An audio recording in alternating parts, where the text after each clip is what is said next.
Chez Joël Noguera, à côté de Sauvia-sur-Vige, dans la Haute-Vienne, un groupe de 12 personnes a installé une phytoépuration selon la méthode d'Anne Rivière.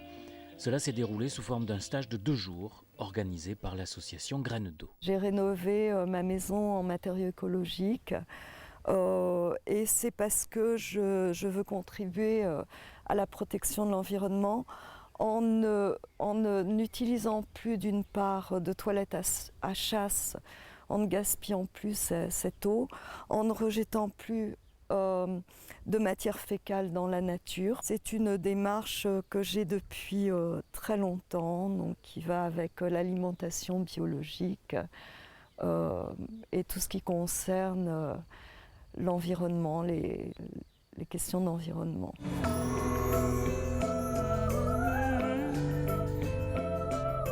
Graines d'eau, basée aux portes du Limousin, est un bureau d'études proposant des installations dans des normes reconnues et admises par les services compétents. Nous sommes, dans une démarche, écologique depuis pas mal d'années.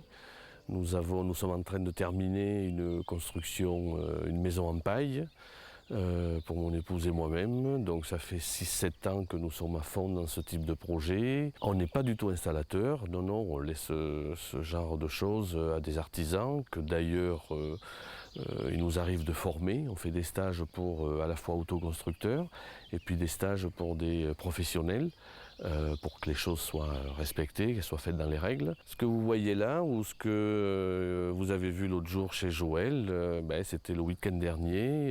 Il y avait exactement 12 personnes. Donc sur un week-end, on installe de A à Z de la phyto chez la personne qui nous accueille. Je dirais que même à 10-12, en se débrouillant bien, elle est installée en un jour et demi maxi. Comment ça marche? Simplement, on recueille les graisses avec un filtre à paille. Il est entendu qu'arrivent là les eaux grises, sans urine ni matière fécale, traitées et compostées à part. Alors là, pour procéder, c'est très simple. Nous enlevons la petite passoire à pâte, qui est quelque chose de tout à fait simple et facile.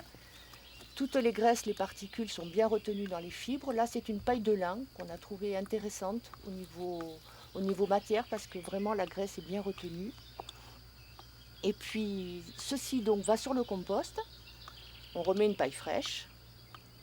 Et puis ensuite, une fois qu'on a remis sa paille fraîche, on la change tous les 8 jours. Ça, c'est impératif. Ça, c'est le bon fonctionnement des bassins qui sont ensuite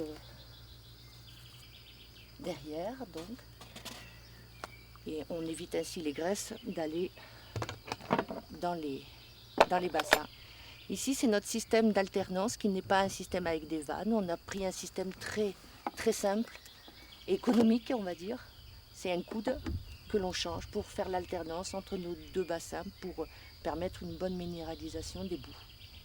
Voilà. Très simple.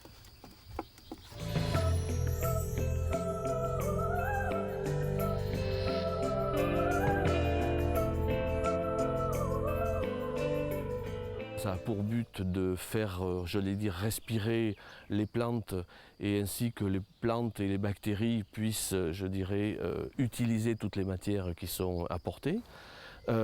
Ensuite, ces 2 bacs arrivent dans le 3e où là déjà on est sur un système les eaux grises sont relativement bien épurées et on termine par un 4e bac.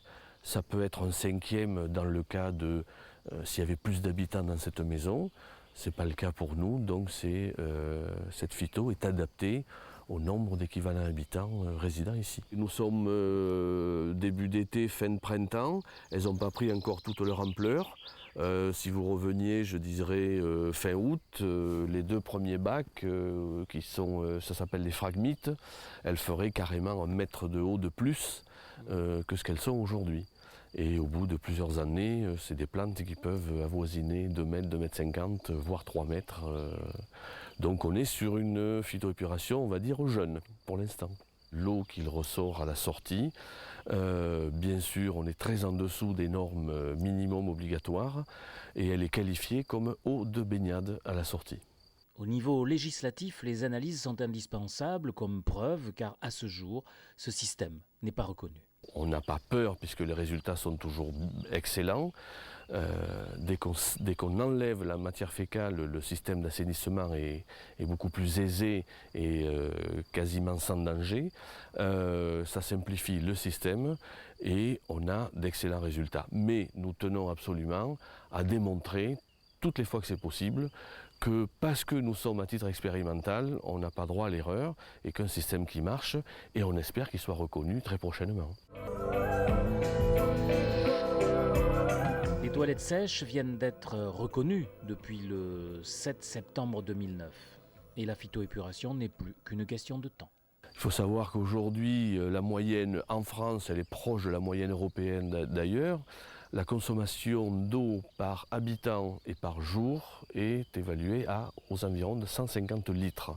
D'accord ? Nous, on a remarqué qu'à partir du moment où on élimine la toilette à eau, donc nous passons en toilette sèche, la conscientisation du système des personnes qui deviennent un peu plus attentifs, attentionnés à leur propre consommation d'eau, on tombe aux environs de 80 litres. On réduit quasiment de moitié la consommation d'eau. Imaginez-vous ce que ça donnerait au niveau régional, au niveau national, au niveau de la planète.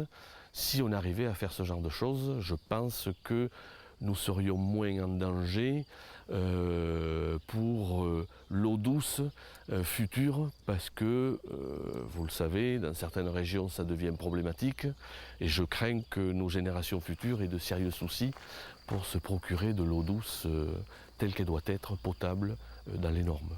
Cette forme de traitement ne fonctionne qu'avec des toilettes sèches.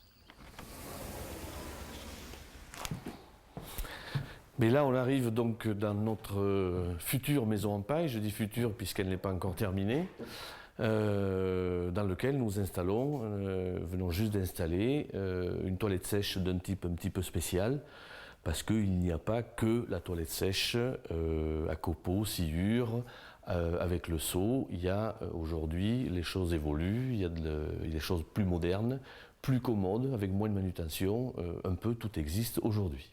Pour aller vider le seau, il suffit de soulever cette planche-là, j'écarte le tuyau, je récupère mon seau et je vais le vider dans le compost. Voilà, tout simplement. Et avec ce système-là, la manipulation toutes les 3 semaines, un mois. 3 semaines. Absolument. Si je prends l'extrême, système lombricompostage, on passe de 15 à 30 ans. 30 ans.